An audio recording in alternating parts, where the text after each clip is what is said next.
حضرت عمر بن عبدالعزیز رحمۃ اللہ علیہ نا خود نیک تھے نا، تو ایسے لوگوں کو اللہ بندے بھی نیک عطا کر دیتا ہے۔ اپنے وزیر خزانہ سے بادشاہ وقت گھر والوں نے اصرار کیا کہ اس عید پہ کپڑے نئے ضرور سلوانے، تو آپ اپنے وزیر خزانہ سے کہنے لگے کہ 1 مہینے کی تنخواہ ایڈوانس دے دو، کپڑے بچوں نے لینے ہیں۔ وہ بھی کوئی رب کا بندہ تھا، کہنے لگا حضور کہیں سے آپ کو پکی گارنٹی مل گئی ہے کہ آپ نے مہینہ زندہ رہنا ہے؟ یہ نہیں اسے فرمایا تو کون ہوتا ہے مجھے صلاح دینے والا، تو کون ہوتا ہے میرا ملازم ہو کے وزیر ہو کے مجھے مشورہ دینے والا۔ حضرت عمر بن عبدالعزیز کی آنکھیں آنسوؤں سے بھر گئیں اور فرمانے لگے رب تیرا بھلا کرے، عمر کو حقیقت بھولنے لگی تھی، تو نے عمر کو یاد کرا دی، بھولنے لگی تھی۔ گھر آ گئے اور اپنے گھر والوں سے کہنے لگے میرے پاس گارنٹی نہیں ہے مہینہ جینے کی، لہذا میں تمہارے لیے ادھار نہیں پکڑ سکتا، دیر نہ کریں، وقت نہ ضائع کریں۔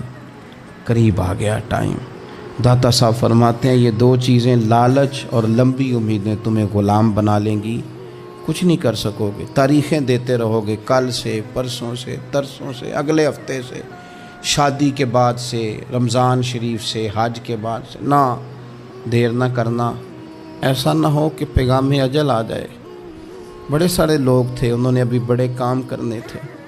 تھوڑے دن پہلے میرے ایک پیار والے بزرگ دنیا سے رخصت ہوئے، تو مجھے کسی صاحب نے کہا کہ آپ ان کے لیے تاثرات لکھ دیں، تو میں نے کہا بس 2 لائنیں لکھ دیتا ہوں، مجھے اور تو زیادہ نہیں لکھا جا سکتا۔